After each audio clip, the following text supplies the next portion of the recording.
Bonjour, ne vous fiez pas aux apparences vestimentaires, nous sommes vraiment le 2 juin 2024. En ce jour magnifique de bientôt l'été, je vais vous parler du 5e principe de rythme. Donc, je vais faire les lectures des extraits du Kybalion, donc les citations de Hermès Trismégiste, et essayer de nouveau dans mes mots de voir si j'y comprends quelque chose et si ça vous aide à me dire oui, Catherine a compris. Voilà. Donc, je lis. Tout s'écroule au dehors et au dedans. Toute chose a sa durée, tout évolue puis dégénère. Le balancement du pendule se manifeste dans tout. La mesure de son oscillation à droite est semblable à la mesure de son oscillation à gauche. Le rythme est constant. Les petites phrases de mesure d'oscillation semblable à gauche et à droite, c'est vrai, ça balancer ne va pas faire ça, sauf si on l'arrête et qu'on le remballe très fortement de l'autre côté. Mais si le rythme est vraiment non contrôlé, soit ça fait boum, boum, boum, boum, ou des petits mouvements rapides, ou vraiment très, très, très rapides. Alors, rien n'est éternel à part le tout. Ok, on ne revient pas sur le tout. De nouveau, regardez la vidéo que j'ai postée hier. J'y ai mis en dessous un lien vers la vidéo du tout. Sinon, dans la playlist de Kybalion, vous allez voir, il est marqué une vidéo qui explique le tout. Ce principe donc du 5e rythme est étroitement lié au principe de polarité et il se manifeste toujours entre deux pôles sans devoir systématiquement osciller à chaque fois vers les extrémités. Donc c'est vraiment étroitement lié, donc vous avez bien compris, le rythme n'est pas le même. Tout dépend de comment les choses se passent dans le mental. Okay, j'y viendrai et je développe. Le rythme peut être comme ça, comme il peut être comme ça, comme il peut être vraiment très, très, très, très lent et très, très long. En réalité, il n'y a pas, dans le 4e principe, une limite aux polarités. Donc, il n'y a pas, ok comme tout est infini, tout est infini aussi. Dans tous les phénomènes de l'univers, il y a toujours et pour toujours une action et une réaction, aller de l'avant et même en même temps aller vers l'arrière, s'élever et en même temps s'abaisser, une naissance et en même temps une mort, une activité et une non-activité. Ça, c'est le rythme. Mais c'est vraiment lié aussi aux polarités. Mais dans les polarités, pourquoi est-ce qu'il y a le rythme? Parce que vous allez voir que vous pouvez avoir, selon vos choix, avoir différents rythmes pour passer d'une polarité à l'autre. Je donne un simple exemple. Un enfant naît, il peut mourir 3 semaines après. C'est donc naissance-mort, mais le rythme a été rapide. La polarité a été le rythme entre les polarités a été très rapide. Oui, c'est un triste exemple, mais voilà, c'est un exemple qui existe dans la vie. Il n'y aura jamais un vainqueur sans avoir un vaincu. Tout combat devient donc inutile. Toute recherche de paix durable via un vainqueur est un leurre, car rien n'est durable selon le 5e principe. Rien, même pas la paix, même pas la guerre, même pas le désordre, même pas l'ordre. Seul un tout petit balancement permet une forme de paix durable. Je vais développer tout ça, ne vous inquiétez pas. Le principe de rythme se manifeste en tout, absolument tout. Les soleils, les mondes, les hommes, les animaux, les plantes, les minéraux, les forces, l'énergie aussi, les âmes aussi, la matière, etc. Le Kybalion dit de nouveau, l'esprit se manifeste dans la création et la destruction des mondes, dans la grande et la chute des nations. J'ai dû faire une faute de frappe.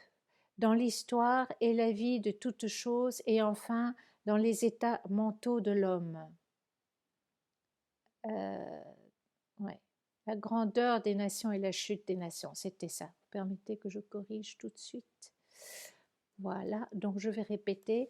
L'esprit se manifeste dans la création et la destruction des mondes, dans la grandeur et la chute des nations, dans l'histoire et la vie de toute chose, et enfin dans les états mentaux de l'homme. Et ça peut être très intéressant pour nous.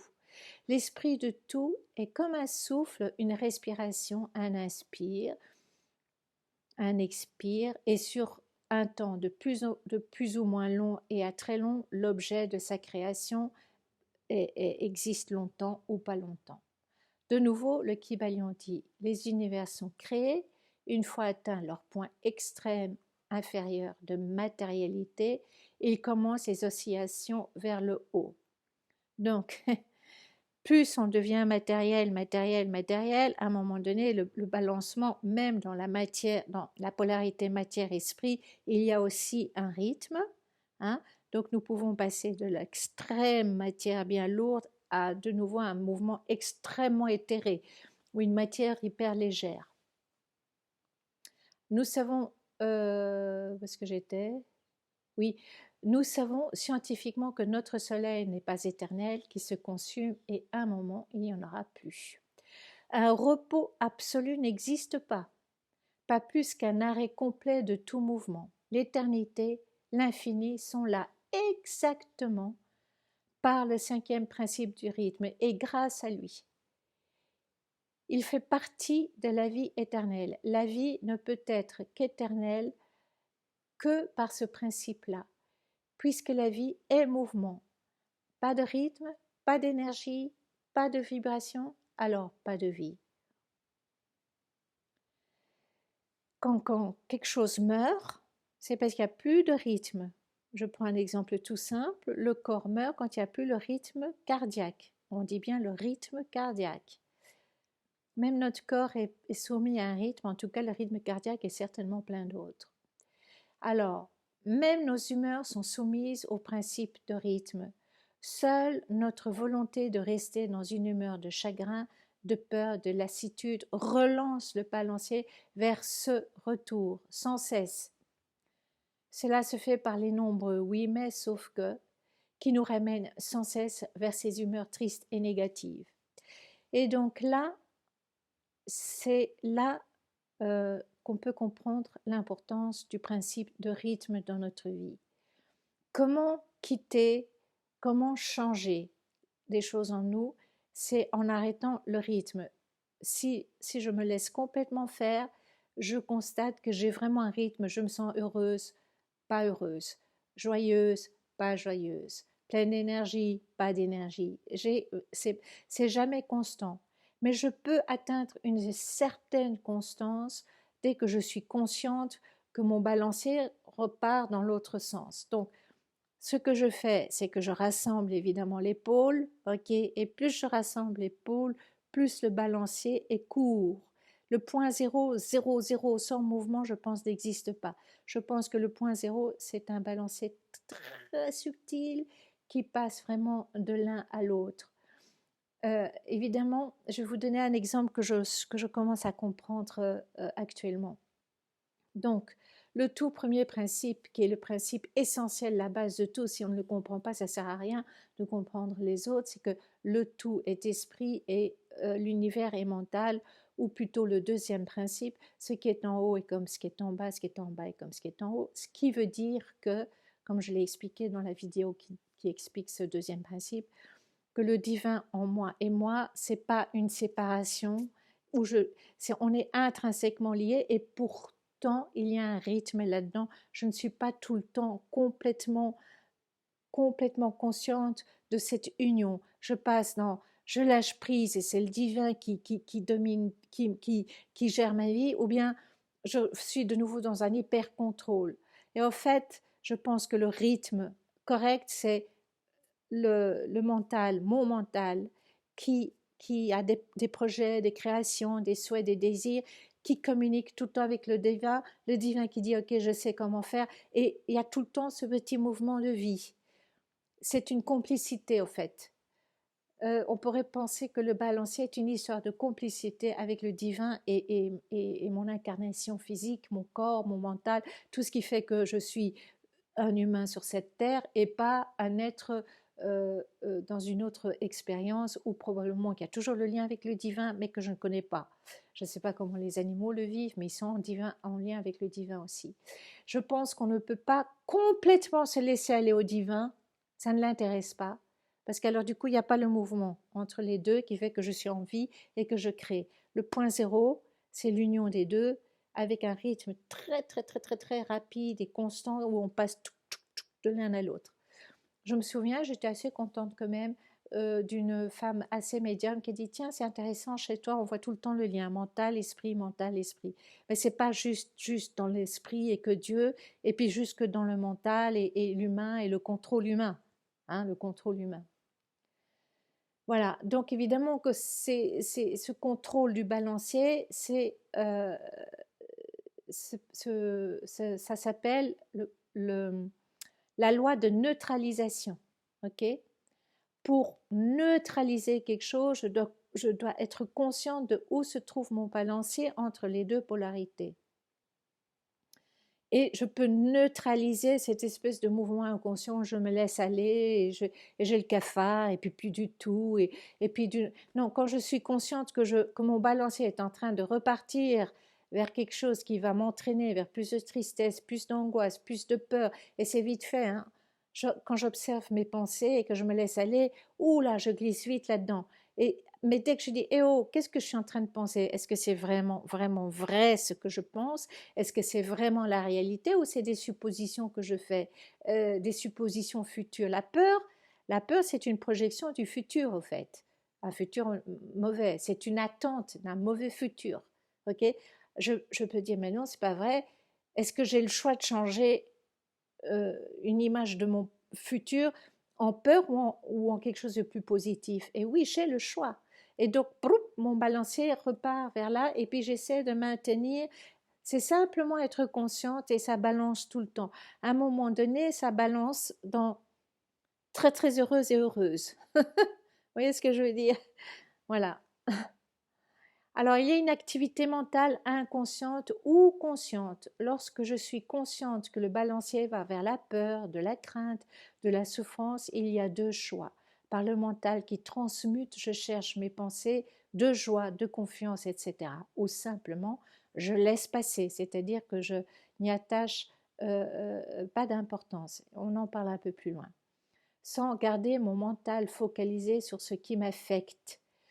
Ne pas se laisser affecter par mes états mentaux négatifs, par l'état de mon esprit. Par là, j'applique la loi de neutralisation. Le principe du rythme dit que quelque part dans la vie, il y a toujours ce mouvement qui me balance d'un pôle à un autre, et pourtant, j'ai le pouvoir de jouer sur ce rythme en choisissant un degré. Principe de polarisation où la différence n'est qu'une question de degré.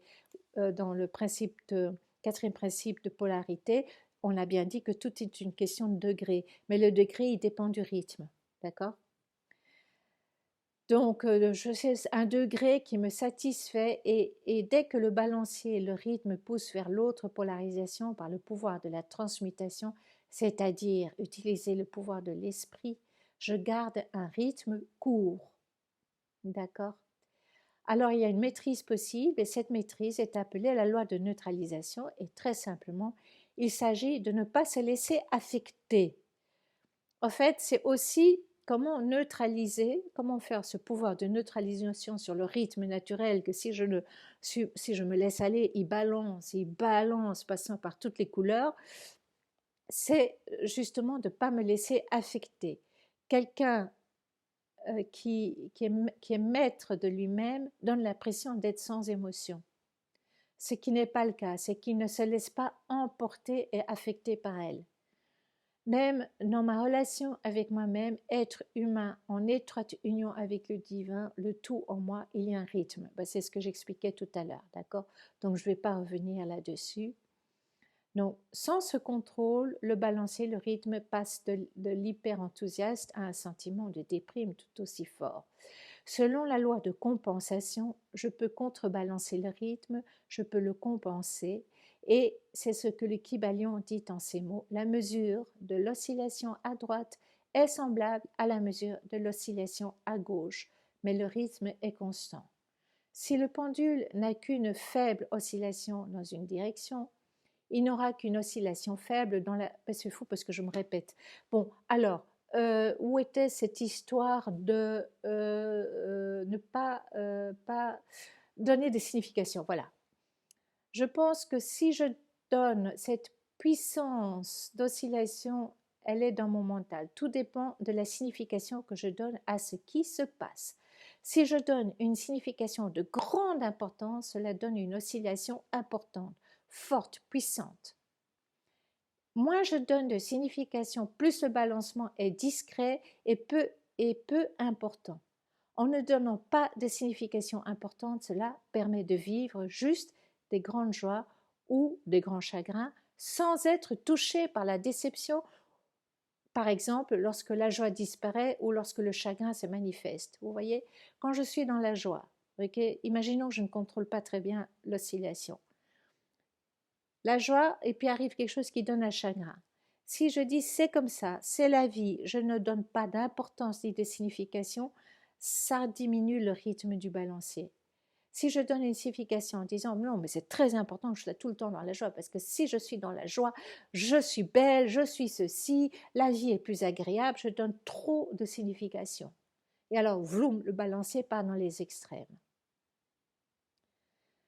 Oui. Alors, la signification, c'est, par exemple, la joie est importante pour mon bonheur. Ça, c'est une signification. Est-ce que c'est vraiment vrai que d'être dans la joie, c'est important pour mon bonheur?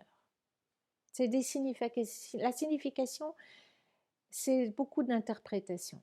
Voilà, donc je termine là en disant que le 4e et le 5e principe sont étroitement liés et vont de pair. Désolée d'être un peu brouillon, la prochaine fois je pense que de nouveau je m'y prendrai de façon plus concise. Ah, 16 minutes, chouette. J'étais un peu moins long que les autres fois. À bientôt.